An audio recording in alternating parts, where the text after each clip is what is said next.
आप मलेशिया में ऑलरेडी मौजूद हो या मलेशिया जा रहे हो, दोनों सूरतों में अगर आपने वर्क वीजा अप्लाई किया हुआ है मलेशिया का, यानी कि परमिट अप्लाई किया हुआ है, कॉलिंग परमिट अप्लाई किया हुआ है, तो एजेंट जब आपसे एडवांस लेता है वो आपको एक रिकॉर्ड देता है, कुछ ना कुछ आपको एविडेंस देता है, कुछ ना कुछ आपको सबूत देता है, प्रूफ देता है, कोई आपको रसीद वगैरह देता है। तो मैं ये बताता हूँ, जब वो इमिग्रेशन की तरफ से आपको डॉक्यूमेंट देगा तो उसके ऊपर मैं आपको दिखाता हूँ कि कंप्यूटर के ऊपर किस तरह चेक करना, क्या वो बाकी वीजा असल है कि नकल है, कि 2 नंबर फ्रॉडियां तो नहीं कर रहा। दूसरी बात ये है कि आपने चेक करना है कि वीजा का प्रोसेस कहाँ तक पहुंचा है, उसने पैसे पूसे आगे दिए भी है कि सिर्फ आपको सिर्फ बत्ती पीछे लगाया हुआ है। ये चीजें आप चेक कर सकते हो कि एजेंट आपके साथ कोई 2 नंबरी तो नहीं कर रहा है। ये सारी चीजें आप चेक कर सकते हो, अपना स्टेटस वीजे का प्रोसेस कहाँ तक पहुंचा है।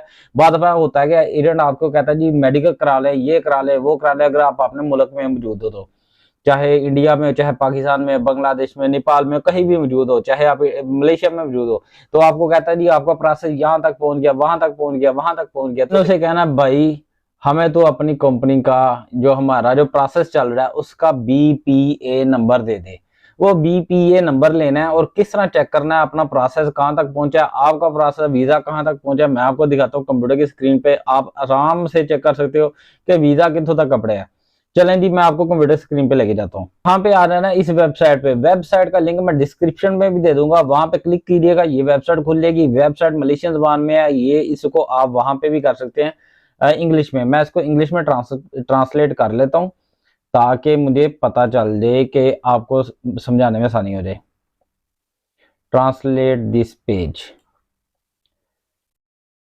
अच्छा जी, ये ट्रांसलेट होगी। ये इमिग्रेशन की वेबसाइट है, देख सकते हैं ये टाइम शाइन चल रहा है, ये आज की डेट है 10 मार्च 2023।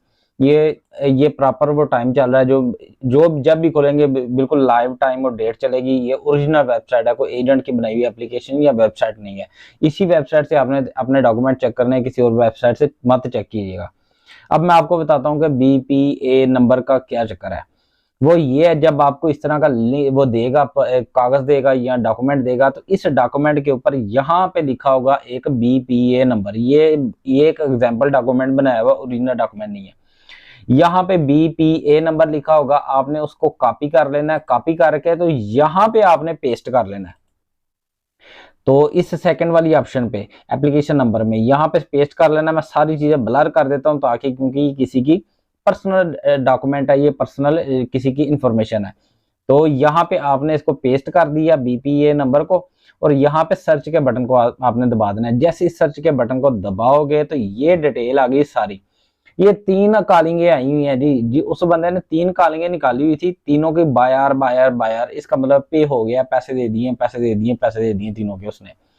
अगर उस बंदे ने एक दफा 10 बंदों की जमा कराई होगी डॉक्यूमेंट्स, और जो उसका रेफरेंस नंबर या BPA नंबर होगा वो यहाँ पे 10 बंदों की शो आएगी। उस बंदे ने इस दफा 3 बंदों की करवाई थी तो 3 बंदों का ही आया हुआ डाटा। इससे BPA नंबर से रिलेटेड जितने बंदों की एक ही दफा उसने आपके ग्रुप में जितने बंदे करवाए होंगे, सारे बंदों की यहाँ पे डिटेल आएगी। पिछले और अगले नंबर बंदों का BPA नंबर डिफरेंस होगा। अब ये क्लियर हो गया। अब मैं आपको बता देता हूँ कि ये स्टेटस कैसे चेक करना है कि आपके वीजे का स्टेटस कितों तक कपड़े, कहाँ तक पहुंचा ये स्टेटस। तो ये है, मैं इसको फिर मैं इंग्लिश में ट्रांसलेट करता हूँ आपको समझाने के लिए। हो जा जी, ये है जी स्टेटस एप्लीकेशन।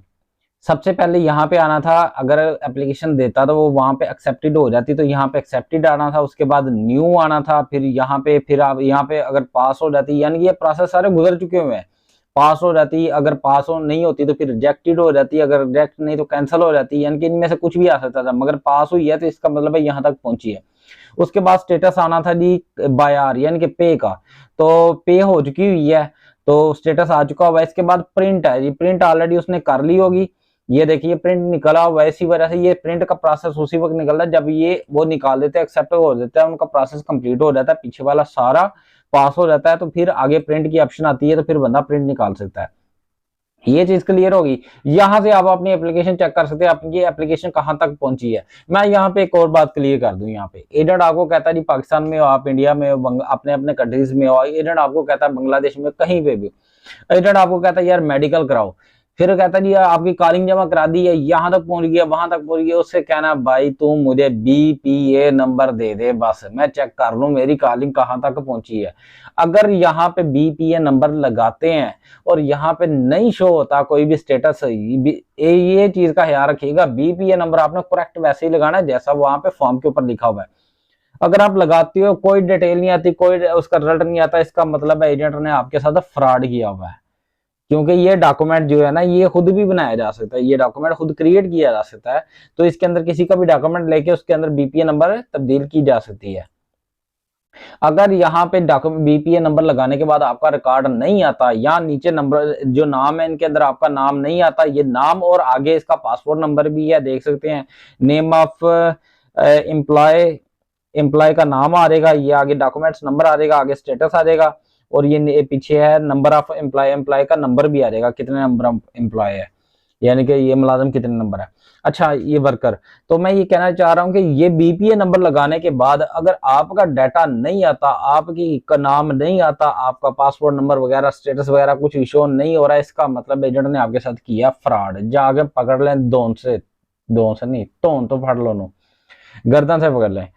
तो ये है कि BPA नंबर ये प्रोफेशनल चेक करने के लिए होता है कि ये बंदे का स्टेटस कहां तक पहुंचा हुआ है। नंबर 1 हो गया। नंबर 2, ये भी क्लियर हो गया कि एजेंट अगर आपको कहता है ये आपकी कॉलिंग शादी जमा कराई हुई है, ये वो, आपने उससे BPA नंबर सिर्फ रिक्वेस्ट करना है, तो यहाँ पे आपने BPA नंबर चेक कर लेना है, ये भी क्लियर।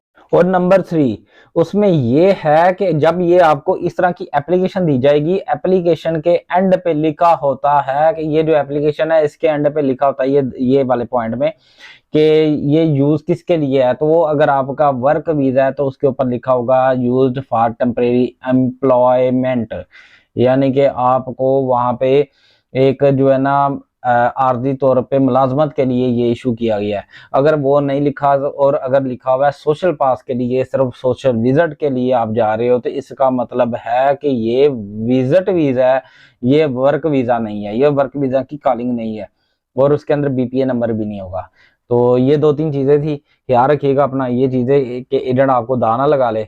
तो अगर जो एजेंट जो लोग यहाँ पे मलेशिया में हैं उनका भी यही तरीकाकार है, यही चीजें उनको मिलती हैं, यही सारा प्रोसेस है। मगर यहाँ पे एक और बात मैं उनको बता दूं, जो लोग मलेशिया में रीहायरिंग में हिस्सा लेते हैं तो एजेंट सबसे पहले उनको एक रसीद बना के देता है, 5,000 3,000 2,000 जितने पैसे, या 500 पिछली दफा लेते थे, जितने भी पैसे लेते हैं फिंगर कराने से पहले जो रसीद बना के देते हैं, वो रसीद का मतलब ये नहीं कि आप लीगल हो गए हैं, वो रसीद सिर्फ इसलिए कि आपने पैसे दिए हुए हैं। वो रसीद तब तक, ये देखें, जब तक वो एप्लीकेशन एक्सेप्ट नहीं होती, फिर उसके बाद बाकी उसका प्रोसेस नहीं होता, तब तक, यहाँ तक जब तक उसका प्रोसेस नहीं होता तब तक आप इमिग्रेशन के खाते में नहीं आए।